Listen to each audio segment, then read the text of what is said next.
La protection des investisseurs, évidemment, ça nous tient à cœur sur Boursorama. Et c'est vrai qu'on a été un petit peu refroidi. On voulait vous en parler par ce constat dressé par l'AMF, l'autorité des marchés financiers, et aussi la CPR, l'autorité de contrôle de résolution prudentielle, qui explique quoi? Eh bien, que le nombre d'arnaques a, il faut le dire, explosé en 2021. Bonjour Laurent. Bonjour David. Laurent Grassin, directeur de la rédaction de Boursorama. Ce qui est sûr, c'est que les arnaques, elles font perdre des centaines, des milliers, des millions d'euros au global aux épargnants français. Donc, ce n'est pas, voilà, pas l'épaisseur du trait. Ah ouais, fraude, arnaque, on est dans une thématique c'est vrai, ça. sur Ecorama aujourd'hui. Aujourd'hui, sur Boursorama. Ben oui, mais en attendant, c'est vrai, David, il y avait eu ce point qui avait été fait en décembre 2021. Alors souvent, quand on parle d'arnaque financière, il y a plusieurs instances. Et on verra d'ailleurs que c'est peut-être une partie, non pas du problème, mais que ça peut compliquer quelquefois la donne. Il y a la CPR, il y a l'AMF, vous l'avez dit, il y a aussi le parquet de Paris. Et puis, il me manque... Non, c'est ça. Non, mais il me manque une importante, la DGCCRF. Voilà, oui, il manquait la répression des fraudes. Voilà, la répression des fraudes, pour faire simple. Et on verra justement comment tout ça interagit. Et ils avaient fait ce constat en décembre 2021. C'était 500 millions d'euros qui étaient dérobés, tirés, si je puis dire, 2021. aux épargnants français en 2021 par les escrocs de tout poil. Voilà. C'est quand même pas mal. Un demi-milliard d'euros. C'est chaud. Bon, un des outils à disposition de tout le monde, ce sont les listes noires, les blacklists, les listes de persona non grata, qui permettent d'identifier les sites qui sont douteux, qui ne sont pas dignes de confiance. Et ce qu'on peut dire, c'est que cette blacklist, elle s'étoffe. Elle s'étoffe, elle chauffe comme la température. Elle devient de plus en plus fournie au fur et à mesure des années. En week-end, mais c'est pas drôle. Non, c'est pas drôle, parce que c'est 1300 sites qui sont désormais référencés sur ces différentes blacklists. Elles sont tenues à la fois par l'AMF et la CPR, on aura l'occasion d'y revenir. Et puis, c'est une centaine de plus de noms cette année. Et comme vous le disiez, David, ça augmente chaque année. Qu'est-ce qu'on retrouve le plus comme type d'arnaque? J'ai une vague petite idée, mais j'ai envie de vous écouter. Alors oui et non, parce qu'en fait, la majorité des arnaques restent sur des produits assez traditionnels. Oui, voilà. C'est ça, c'est-à-dire les livrets, les produits d'assurance, garantie 10% rendement, tant qu'à faire. Et au final, il y a 5 listes de l'AMF et de la CPR à regarder qui couvrent à peu près tous les types de placements. Donc des plus traditionnels, comme vous l'avez dit, livret, système de paiement, assurance, etc. Aux plus exotiques, on pourrait parler du diamant des forêts, en passant par les options binaires, le forex, bien sûr, le marché des devises, les produits dérivés sur les crypto-monnaies, etc., etc., etc. Donc, ça couvre à peu près tout. Ces listes noires, ces blacklists, elles sont vraiment faciles à retrouver.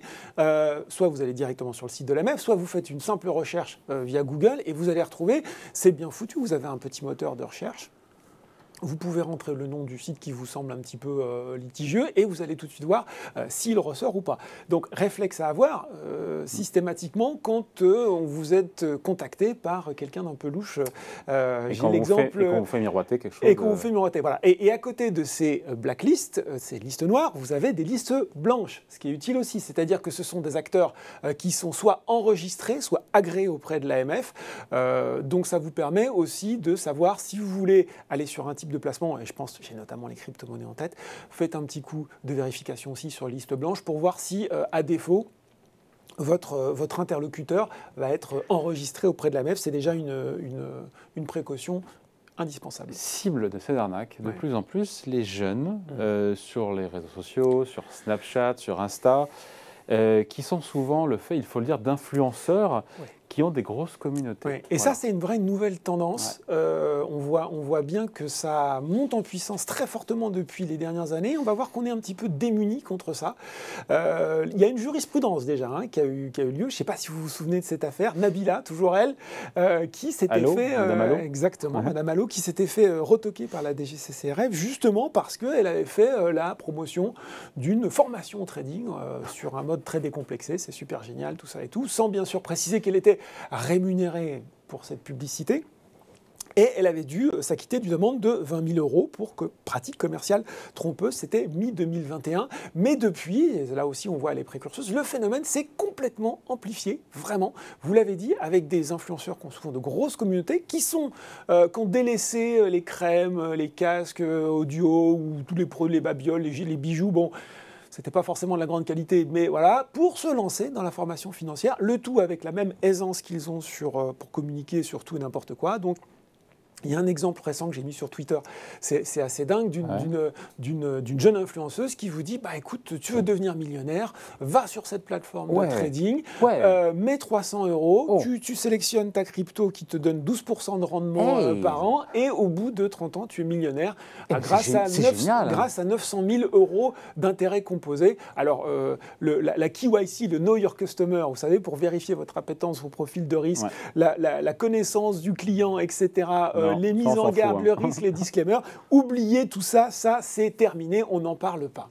Et des exemples comme ça pourrait rester comme ça sporadique, non, ils se multiplient, voilà, c'est quoi le dire. Oui, et là aussi, il y a une enquête, 20 minutes, a mené une enquête sur 3 personnes, j'ai pas envie de les nommer parce que franchement, je trouve que c'est vraiment lamentable, mais pareil, des anciennes stars de la télé-réalité qui se lancent dans la promotion de... alors pour certains, c'est du robot trading, vous savez, algorithme, vous placez de l'argent, il investit, ça va... Mais derrière quoi, derrière, il n'y a rien.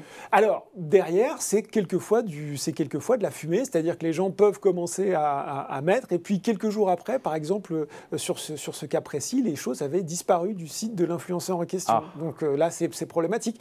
D'autres vous promettaient une formation en copy trading. On rappelle, le copy trading, c'est vous y connaissez rien, vous allez sur une plateforme, mais ne vous inquiétez pas, car il y a des investisseurs confirmés qui, eux, font des paris gagnants. Vous allez pouvoir les imiter, copy trading, et bien sûr, vous allez pouvoir gagner autant qu'eux, puisque c'est bien connu que eux, ces investisseurs font toujours des paris gagnants. Oh, bah oui, évidemment. Voilà, donc alors ça, c'est pour des cas originaux. Et puis, le cas vraiment, entre guillemets, bien répandu, c'est ce qu'on disait maintenant, c'est la formation au trading. C'est-à-dire, j'ai gagné plein d'argent grâce à ma formation au trading. Toi aussi, achète-la. Toi aussi, fais des émules.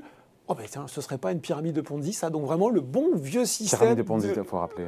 C'est-à-dire que finalement, vous êtes... c'est Madoff, quoi. Voilà, c'est-à-dire que vous entrez dans un système, au début ça marche, mais vous devez recruter des gens qui eux-mêmes recrutent des gens. Ça marche parce que les nouveaux qui arrivent vous donnent votre argent à vous qui étiez là avant.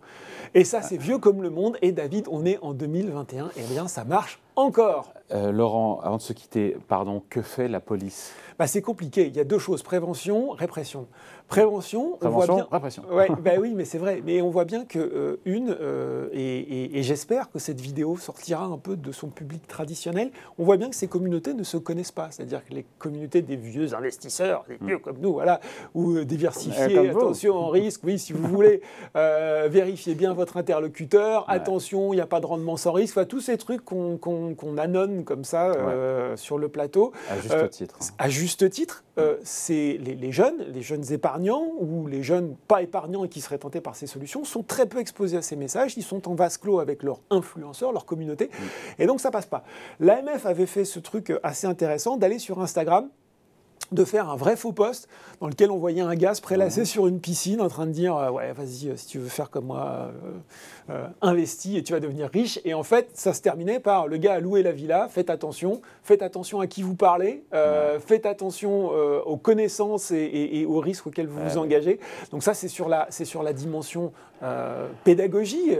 L'AMF fait plein de choses sur la pédagogie, encore une fois, sur l'éducation financière, sur ne faites pas n'importe quoi. Encore faut-il les consulter. Donc voilà, avis aux jeunes investisseurs, comme on dit, il faut un peu se renseigner avant d'investir. Et puis il y a le fait aussi, David, ce que je disais, que ces influenceurs, ils sont assez difficiles à avoir parce que finalement, ils sont quelquefois dans le registre de la publicité, qui est plus du code de la consommation, donc plus de la DGCCRF.